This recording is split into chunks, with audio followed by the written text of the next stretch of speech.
Acha tuombe. Mana tuzamuye icyubahiro cyawe, dushimiye kugira neza kwawe mwami muri aya masaha. Wabanye natwe mwami, wabanye twabonye imbaraga zawe muri aya materaniro y'uyu munsi. Mana turagushimiye kuduhaye umwanya mwiza wo kuganira ijambo ryawe. Turaguhaye ikaze muri aya masaha kugira ngo uzubane natwe. Ntaba ari twe Mana, ahubwo izina ryawe ryoshirwe hejuru. Ubane natwe Mana, dushoboze kuvuga ijambo ryawe. Ugirire neza abantu bose bari aha bagiye gutegera ijambo ryawe. Ubagirire neza mwami Yesu Kristo, ubahe gusobanukirwa amaraso yawe. Urakoze Mana kubyumva, urakoze kubana natwe mu izina rya Yesu, amen. Yesu ashimwe. Amen. Katurambure za Bibiliya zacu, Tufungue Biblia zetu, dusome ijambo ry'Imana. tusome neno la Mungu. Kadusome muri Matayo ibice 26 umurongo wa 28. 26:28 Mathayo mtakatifu. Matayo ibice 26 umurongo wa 28. Mathayo 26 na mstari wa 28. Kadusome. Tusome. Kuko yari amaraso yanje y'isezerano risha, ava ku bwa benshi ngo babarirwe ibyaha. Amen. Kwa maana hii ndiyo damu yangu ya agano imwagikayo kwa ajili ya wengi kwa ondoleo la dhambi. Amen. Amen. Reka dusoreze hano mu Baheburayo. Tumalizie katika kitabu cha Waebrania Ibice 9 umurongo wa 22. 9:22. Abaheburayo ibice 9 umurongo wa 22. Waebrania 9:22. Reka dusome. Haravuga ngo kuko ukurikije amategeko ibintu hafi ya byose byezwa n'amaraso, kandi amaraso atavuye ntibaho kubabarirwa ibyaha. Amen.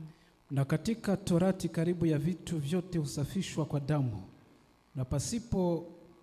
na pasipo kumwagika damu hakuna ondoleo. Amen. Yesu ashimwe. Amen. Tubanje gushima Imana yo mu ijuru duhaye umwanya mwiza. Kwanza tushukuru Mungu kwa muda mzuri, kuba tugiye kuganira ijambo ryayo n'ubushake bwayo. kwa sababu tumeenda kuzungumza neno la Mungu. Imana ihabwe icyubahiro. Ahimidiwe. Dutanze mpore ku bantu benshi bagize ibyago. Tunatoa pole kwa watu wengi ambao wamepatwa na shida. Muri iyi minsi abantu benshi bagize ibyago. Siku hizi watu wengi wamekumbana na shida. Imana yo mu ijuru ibahumurize. Mungu wa mbinguni awafariji. Tuzacogora gushimira ubuyobozi bw'itorero. Tutakosa kamwe kuwashukuru uongozi wa kanisa, kuko guhagarara hano ntabwo ari ibisanzwe. Kusimama hapa si kawaida. Imana yo mu ijuru ibahumugisha. Mungu wa mbinguni awabariki. Rero tubahaye ikaze muri uyu mwanya. Tunawakaribisha kwa muda huu. Umutwe w'ijambo, kiini cha neno, uravuga ngo agaciro k'amaraso ya Yesu. Inamaanisha thamani ya damu ya Yesu. Yesu ashimwe. Amen. Agaciro k'amaraso ya Yesu. Thamani ya damu ya Yesu. Umwanditsi w'iki gitabo cha Matayo, mwandishi wa kitabu hiki cha Mathayo, ni Matayo mwene Alfayo. Ni Mathayo mwana wa Alfayo. Rero muri uyu mwanya tugiye kuganira agaciro k'amaraso ya Yesu. Muda huu tunataka kuzungumza kuhusu thamani ya damu ya Yesu.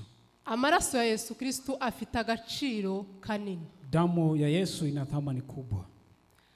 Kuko mu isezerano rya kera, katika agano la kale, havuye amaraso menshi cyane. Kulimwagika damu nyingi. Amaraso y'ihene, damu ya mbuzi, amaraso y'intama, damu ya kondoo, amaraso y'ibimasa, damu ya ndume, ndetse n'abandi bakayabura. Na wengine walikosewa na damu hiyo, bakazana ifu y'ingezi, na walilete unga huo, ndetse n'amaraso y'inuma, pia na damu ya njiwa. Ariko ayo yose yakazatwikira ibyaha. Lakini damu yote ilisitiri dhambi. Kandi bayatambaga uko umwaka utaje. Na walitoa kila mwisho wa mwaka. Ariko amaraso ya Yesu Kristo, lakini damu ya Yesu Kristo, yahanaguye ibyaha byacu byose. iliondoa dhambi zetu zote. Ni ukuvuga ngo Yesu Inamaanisha Yesu yayatanze rimwe risa, alitoa mara moja, ariko ahanagura ibyaha byose. lakini akaondoa dhambi zote. Imana ihabwe icubahiro. Apewe sifa Yesu. Reka turebere hamwe Tutakuja kuangalia pamoja difference cyangwa ubudasa utofauti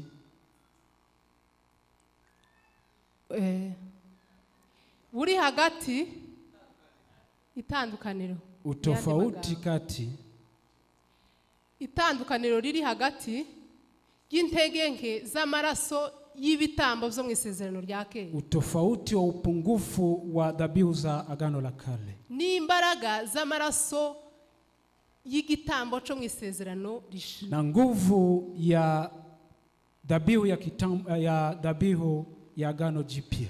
Yesu ashimwe cyane. Ahimidiwe. Aho niho tugiye kurebera mu magambo make. Hapo ndipo tutakuja kuzungumza mambo mafupi. No kuvuga ngo irya mbere, kwanza amaraso yo mu isezerano rya kera, damu ya agano la kale yari amaraso y'intege nke. Ilikuwa damu ya upungufu. Ariko amaraso yo mu isezerano risha, lakini damu ya agano jipya ni amaraso y'imbaraga kuko na Yesu Kristo. Ni damu ya nguvu kwa sababu ni ya Yesu Kristo. Imana ihabwe icubahiro. Asifiwe Yesu. Ni ukuvuga ngo amaraso yo mu isezerano rya kera, inamaanisha damu ya agano la kale yari areba abanyesiraheli bonyine, iliwahusu Waisraeli peke yao. Ariko amaraso yo mu isezerano risha, lakini damu ya agano jipya yaratuziye twese, ilikuja kwa ajili yetu sote. yaziye abanyesiraheli n'abanyamahanga, ilikuja kwa sababu ya Waisraeli na wana Imana yo mu ijuru mataifa. ihabwe icubahiro. Apewe sifa Yesu. Kabiri, pili, ni ukuvuga ngo amaraso yo mu isezerano rya kera, damu ya agano la kale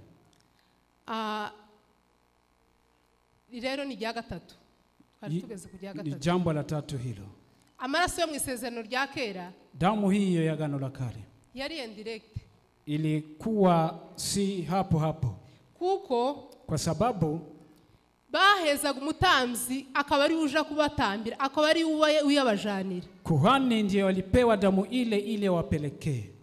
Ariko twebwe, lakini kwa sisi, Yesu yabaye umutamzi, Yesu alikuwa kuhani, aba n'igitambo, na akawa dhabihu. yarishikiye, yeye alifika, natwe tubasha kwigerera. pia sisi tukawa tumepewa ujasiri wa kufika. Imana yo mu ijuru ihabwe icubahiro. Mungu apewe sifa. Ni ukuvuga ngo mu isezerano rya kera, katika agano la kale tivyari vyemewe kumwa amaraso, haikuruhusiwa kukunywa damu, kuko n'uwayanywaga yagiraga ingaruka mbi mu buryo bw'inyuma, na yule ambaye alikunywa alikuwa na madhara kwake. yagazahumana, yeye alikuwa na lawama kwa mwili. Ariko amaraso ya Yesu Kristo, lakini damu ya Yesu Kristo, iyo tuyamwoye, tunapoinywa, aza tweza mu mitima, hutuosha moyoni.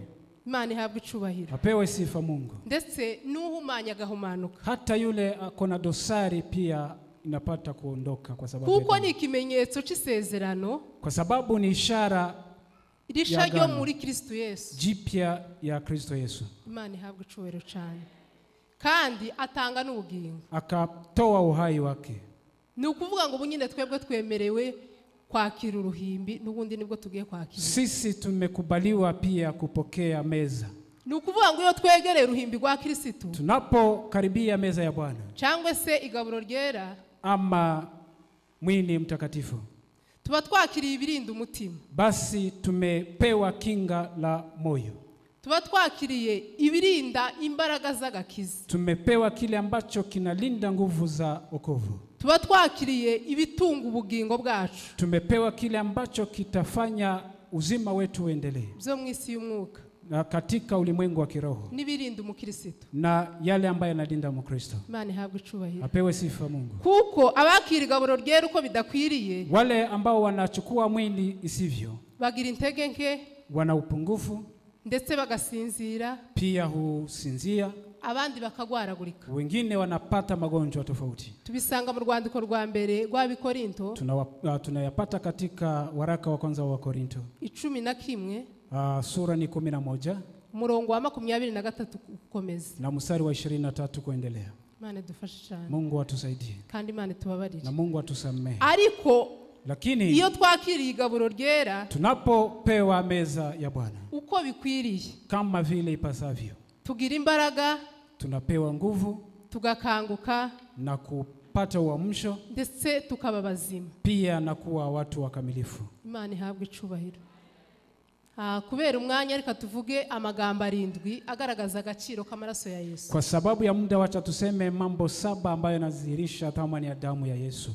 Turatanga na reference kwa habandika. Pia tutakuja kutoa maandishi kwa wale ambao wanaandika. Irya mbere, kwanza, kubw'amaraso ya Yesu, kwa sababu ya damu ya Yesu, twababariwe ibyaha byacu, tulisamehewa dhambi zetu. Urwandiko rwa mbere rwa Yohana igice cya mbere umurongo wa 7. Waraka wa kwanza wa Yohana sura ya kwanza mstari wa 7. Irya kabiri, pili, kubw'amaraso ya Yesu Kristo yaduhuje n'Imana. Kwa sababu ya damu ya Yesu Kristo ametuunganisha na Mungu. Abi-Efeso ibice 2 umurongo wa 13. Wa Efeso 2:13. Irya gatatu, tatu, kubw'amaraso ya Yesu tubarwaho gukiranuka. Kwa ajili ya damu ya Yesu sisi tunahesabiwa haki. Abaroma ibice 5 umurongo wa 9. Warumi 5 mstari wa 9. Irya kane, 4, kubw'amaraso ya Yesu, kwa sababu ya damu ya Yesu twunze ubumwe n'Imana, tumekuwa wamoja na Mungu. Abikorinto ba mbere nanone umurongo wa 10 ibice 10 umurongo wa 16. 10:16 wa Korinto wa kwanza. Tubisanga kandi mu Waheburayo, pia tutakuja kupata katika kitabu cha Waibrania ibice 2 umurongo wa 14. Sura yake ni 2 na mstari wa 14. Imana tugirire neza. Mungu atutende mema. Irya gatanu, 5, kubw'amaraso ya Yesu twaracunguwe. Kwa ajili ya damu ya Yesu tumekombolewa. Tubisanga mu Bi-Efeso igice cya mbere umurongo wa 7. Wa Efeso sura ni ya kwanza na mstari wa 7. Abaheburayo ibice 3 umurongo wa 12. 3:12 wa Ibrania. Aho niho dusanga ayo magambo. Hapo ndipo tutakuja kupata maneno haya ya kukombolewa. Yesu ashimwe cyane. Amen. Cya gatandatu, 6, kubw'amaraso ya Yesu dufite ubushizi bw'amanga bwo kwinjira mu ijuru. Kwa sababu ya damu ya Yesu sisi ni wajasiri wa kuingia mbinguni. Ni ukuvuga ngo abo Imana irebera mu maraso ya Yesu, wale ambao Mungu huwatazama katika damu ya Yesu, nibo bazinjira mu ijuru. hao ndio wataingia mbinguni. Imana ihabwe icubahiro. Apewe sifa Mungu. Urwandiko rwa kabiri rwa Petero igice cya mbere umurongo wa 11. Petro wa kwanza sura ya kwanza mstari wa 11. Cya karindwi, 7, kubw'amaraso ya Yesu Kristo, kwa sababu ya damu ya Yesu Kristo twaguzwa amaraso y'igiciro, tulinununiwa damu ya thamani. kuri none ntitukiri abacu ngo twigenge. Kwa leo sisi hatufai tujitawale. Twabaye aba Kristo kuko yatuguza amaraso ye. Sisi ni wa Kristo kwa sababu tumenunuliwa na damu yake. Twaguzwe amaraso y'igiciro cyinshi. Tumenunuliwa damu ya thamani kubwa. Imana ihabwe icubahiro. Apewe sifa Mungu. Nanone tubisanga mu Korinto ba mbere ibice 6 umurongo wa 20. Tutakuja kuyapata katika Wakorintho wa kwanza 6 na mstari wa 20. N'ibyahishwe ibice 5 umurongo wa 9. Ufunuo wa Yohana 5 mstari wa 9. Imana ishimwe cyane. Amen. Ni ukuvuga ngo imbaraga z'amaraso ya Yesu, namaanisha nguvu ya damu ya Yesu, nizimana yashizeho, ndio nguvu Mungu ameweka kisezerano ku rukundo yakunze umwana w'umuntu, kama ahadi ya upendo aliyoupenda mwanadamu. Imana tugirire neza. Yes. Mbonye yaririmbye neza. Mwimbaji Mbonye akaimba. Yararirimbye aravuga ngo ese ufite ikimenyetso cy'amaraso ya Yesu. Akaimba akasema, je, una ishara ya damu ya Yesu? Ni ukuvuga ngo iyo tugaragara ikimenyetso cy'amaraso ya Yesu, kama tuna ishara ya damu ya Yesu, tuzatugenda tugwiza imbaraga uko bukeye nuko bwije. Sisi utembea tukiwa na nguvu kila uchao. Imana idushoboze cyane. Mungu atuwezeshe. Imana ishimwe. Mungu ahimidiwe. Dusoza twasoma ijambo ry'Imana hano mu Waheburayo. Tukimaliza tumesoma katika kitabu cha Waibrania. Ibice 9 umurongo wa 22. 9:22. Hatubwiye ngo kuko ukurikije amategeko ibintu hafi ya byose byezwa n'amaraso. Biblia imetuambia kulingana na Torati mambo yote usafishwa kupitia damu. Kandi amaraso atavuye tihariho kubabarirwa ibyaha. Bila kumwagika kwa damu hakuna ondoleo la dhambi. Imana tugirire neza. Ni ukuvuga ngo amaraso ya Yesu, inamaanisha damu ya Yesu niyo yonyine azahanagura ibyaha. Peke yake ndiyo huondoa dhambi. Amaraso ya Yesu, damu ya Yesu yabaye umuti udukiza ibyaha. Imekuwa tiba ya dhambi, bitewe n'urukundo yadukunze. kulingana na upendo aliyotupenda. Imana ihabwe icubahiro. Apewe sifa Mungu. Ndashima Imana kubgayo maraso. Nashukuru Mungu kwa damu hiyo, kuko Imana yagize kwa neza. sababu Mungu amefanya Kubera urukundo rwayo, kwa sababu ya upendo wake, yatanze umwana wayo, amemtoa mwana wake, araza araducungura, akaja ulimwengu na ava kutukomboa, amaraso kugira ngo ducungure. akatoka damu ili tukombolewe. Imana yo mu ijuru ihabwe Mungu wa icubahiro. mbinguni apewe sifa. Ni ukuvuga ngo kubw'amaraso ya Yesu Kristo, Kwa sababu ya damu ya Yesu yaraducunguye. Kristo tumekombolewa. Yesu ashimwe. Ahimidiwe Ni Yesu. ukuvuga ngo yaduhesheje ubugingo buhoraho Imetupa uzima wa milele kuba mwizeye bose. kwa wale ambao wanamwamini. Imana ishimwe. Ni ukuvuga ngo Yesu naza kujana itorero, Yesu akija kunyakuwa kanisa, azajana abafite ikimenyetso c'amaraso. atachukua wale ambao wana ishara ya damu. Imana ihabwe icubahiro. Amen. Ni ukuvuga ngo udafite icyo kimenyetso ntaho hazaje. Yule ambaye hana ishara ya damu ya Yesu hataenda popote. Imana itugirire neza. Mungu atutende mema. Mureke twizere ayo maraso, Wacha tuamini damu hiyo, aduhindure, atubadili, tubone uko dutegereza Kristo ndio nagaruka. tumtegemee Kristo akirudi. Amen. Amen.